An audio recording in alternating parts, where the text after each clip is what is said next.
Hey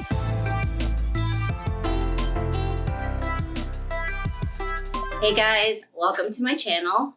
If you've been watching my videos every week, just want to say thank you so much for viewing. Please keep commenting, please email me, share these videos with everybody. My purpose of putting these videos up is one, to kind of, yes, share my story and what it's like to be an alcoholic, but hopefully help anybody out there, watching these videos. So today's video is going to be about what it's like as an addict.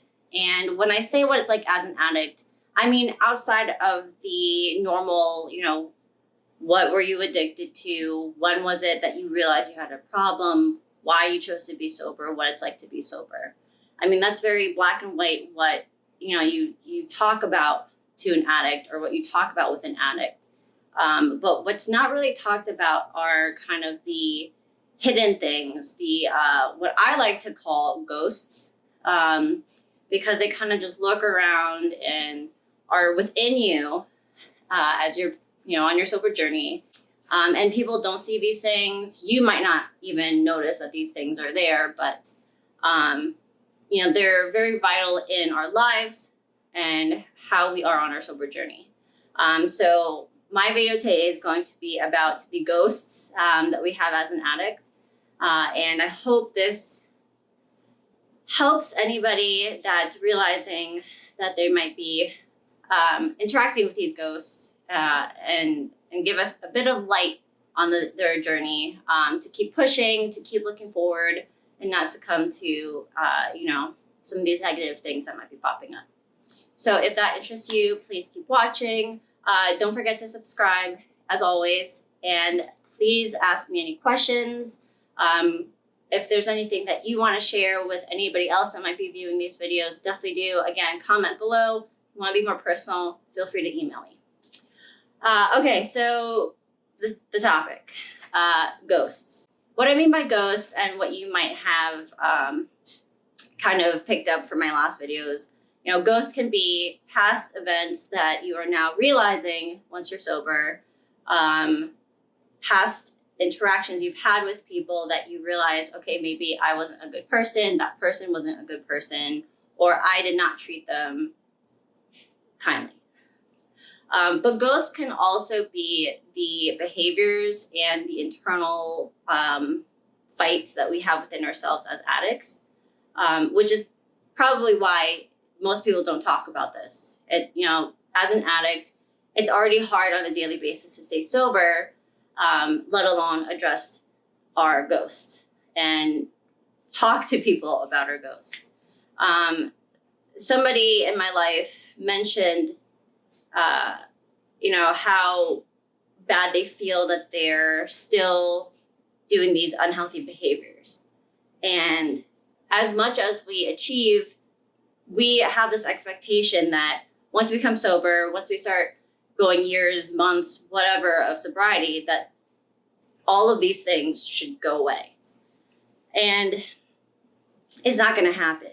These are behaviors. These are things we've been doing for years and years. These are things that are normal to us. And, these could be things that we're doing to cope with the fact that we are an alcoholic or whatever root cause for our alcoholism or our addiction. These could be coping mechanisms. So mine, I'm not going to go into extreme detail, but I'm a very positive, very look for the best in people kind of person. And even as an alcoholic, I was still that person, just buried underneath all the issues, all the dependencies on alcohol, all of my drive to just drink. So being this overly trusting person, we'll just simply put, I trusted people very easily. I was friends with people that I thought had my best interests in mind and definitely didn't, which also carried over to my relationships. I was very often in a relationship with people that essentially just used me for the heart that I had. So, it's like pretty much having a huge sign, very easily manipulated here. Please, if you want somebody to leech off of, this is the person. I had like red arrows pointing at me. So I would quite often also think that I had a relationship with people, friends and significant others, when really there was nothing there. So in my head, I had built this relationship with this person and it was non-existent. So for me, that was very destructive. Even to this day, this is a behavior that I've recognized and I'm working on going past and working through. However, over the years, and especially since I've become sober, I've been able to more clearly see this person in front of me. Again, friendship or as a significant other, but I've been able to more clearly see this person and quickly judge, okay, this is reminding me of, a not so good relationship I had in the past. And I've been able to walk away or, whatever it might be. But that was my normal. Like what I've mentioned in the past, drinking as much as I did was my normal. So having these relationships with people are normal to me. And even though now I recognize that's not how relationships should work, that's not how a healthy interaction between two people should be, it's hard to break the norm for me. The feeling I get with people. I like to think that I'm a good judge of character. And I mean, now that I'm sober, I have a better judge of character for sure. But feeling a certain way with a person, like feeling that connection with a friend, yes, initially it could be true, but as you spend time and get to know each other, that's when you really see if that's just a cover, if that's just a way to get the red flag, the red arrows pointing at someone easy to attack here. And so that carries over with any behavior. As an addict, you've got to cut yourself some slack. And I'm not saying be the victim, that's not what I'm saying. What I'm saying is you're already doing an incredibly huge thing by deciding sobriety and staying sober. Okay. So if you are doing these things or find that you're doing these behaviors that are unhealthy, the fact that you simply acknowledge it is enough. Okay. That's enough, because knowing that you're doing it means that you're going to stop where you are and go a different path. Talk to somebody else, stop hanging out with these people or whatever it might be. Okay, it's going to take time. Anytime you're changing behavior, it's going to take time.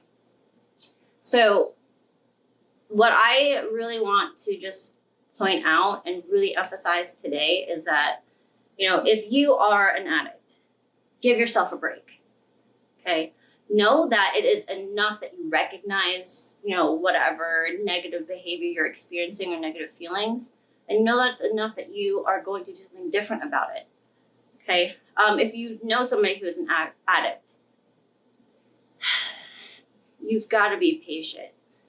Obviously, all of this is said with the fact that you don't want that person to be in danger or hurt themselves, or you don't want to put yourself in danger and hurt yourself. Okay, so if you're recognizing, or you see that your friend is recognizing it, or if you can help guide them to recognize this repetitive, unhealthy behavior, that's a huge feat. Okay. So that's all I really want to talk about today.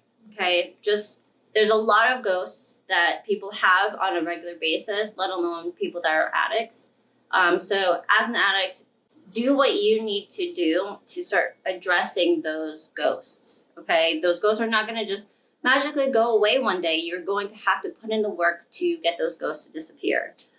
Same as a friend of an addict, you need to recognize, if this relationship is not interfering with your own health and you want to be a part of that person's life, then you need to be understanding that this is a very slow daily process.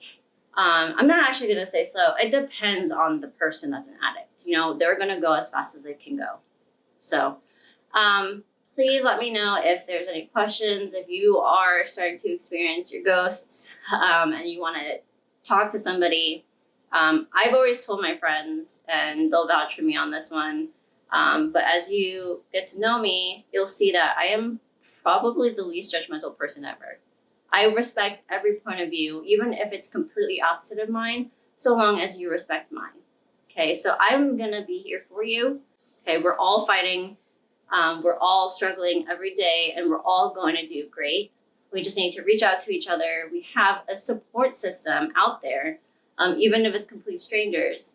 But, you know, I got your back. If it's simply just to talk, if it's to share resources that I've got, anything like that, I'm happy to help. So anyways, I hope you guys have a wonderful weekend, a good week ahead, and check back next week.